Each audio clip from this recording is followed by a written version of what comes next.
I want to bring in Mike Baker right now. He's a former CIA covert operations officer. He's president of Diligence, a global intelligence security firm.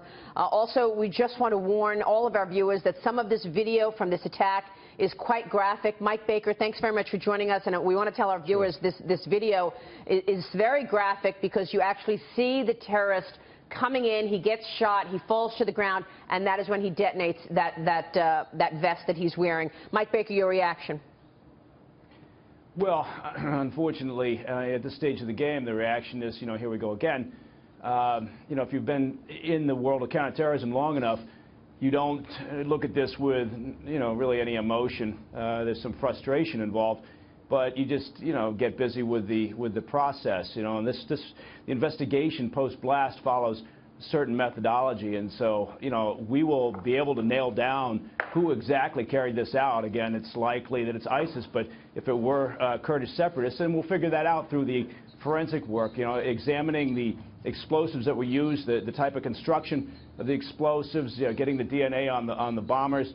All of that will tell us, who the perpetrators are, but it takes time. How do you avoid something like this going forward when we know that these are all soft targets, Mike, and we know that, two of the bombs were detonated outside of the airport, right. So is there a way to change the protocol and actually avoid this in the future, knowing that the terrorists have taken the fight to where the people are? Well, yeah, it's an enormously complex, question that you've asked. Look, it's interesting. We're already taking, there's some comment about Ataturk Airport, and the lack of security supposedly, and they weren't checking cars. And imagine if you're at LAX or you're at O'Hare, you're trying to get there by car, and you've pushed the security perimeter out so far that now you're examining cars. You're doing a car-by-car inspection prior to being dropped off or going to pick somebody up. You can imagine how long that would last here in the States. We can lock things down further than they are now, but it's not the world we live in. You have to find a balance between efficient and effective security and freedom of movement at these soft targets. This is something we've been worried about ever since 9/11. Is this idea of the attack of soft targets, of the extremists? Whether we're talking about Al Qaeda or we're talking about ISIS now or Boko Haram or any of the extremist elements, turning their attention to shopping centers or to clubs or to public gatherings or sporting events.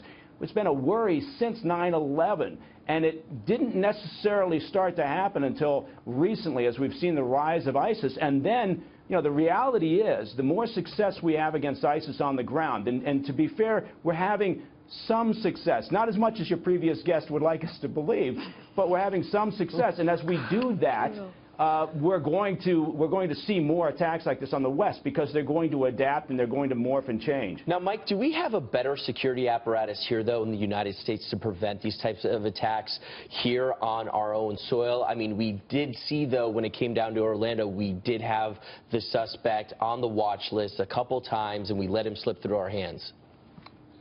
Well, yeah, we've got a better infrastructure, we've got a better database system for tracking, but it's a human element, and there's always going to be room for error. It's just, that's the nature of the business, unfortunately. You do everything you can to minimize and prevent and disrupt, but we're never going to get this down to zero risk. Look, Ataturk Airport is, it's the third largest airport and busiest airport behind Heathrow and de Gaulle in Europe.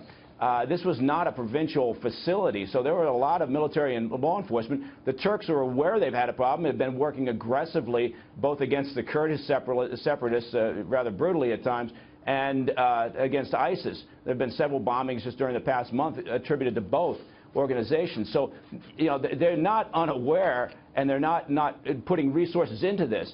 It's just the unfortunate part of this is you can't get this down to zero, and that's our expectation as a general public. We think, well, let's just solve the problem. We can be more aggressive on the ground in Syria and Iraq, and we need to be. Part of the solution is to kill more of them. I hate to say that, and it sounds awful, and we're all tired of the war on terror, but that's part of the solution. It's not the only part. But we have to be more aggressive on the ground, but we have to be pragmatic and understand as we do that, they will change and adjust. And we're going to likely see more of this sort of attacks. Well, in the face of what the last guest said, that the President Obama's approach to fighting is radical Islamic terrorism and ISIS is appropriate, Mike, you say that we need to be more aggressive, and yes, let's kill terrorists over there, because wouldn't that stop or at least inhibit their ability to recruit over there and recruit in Europe, and particularly here at home, even if you're talking about individual terrorists willing to act alone? No, absolutely. Look, one of the reasons why we saw such an increase in foreign members within ISIS was because they were able to promote this idea, look, we finally got our caliphate, we finally got territory on the ground, and that was a very powerful message to a lot of people, whether they were, those people were extremists and religious zealots, or whether they were just, psychos that were looking to latch on to something. So absolutely, denying them that turf, taking back that territory, diminishing their revenue streams, killing more of their leadership, doing all of those things denies them this the ability to go out and say, look, we're succeeding, we're finally getting our own caliphate.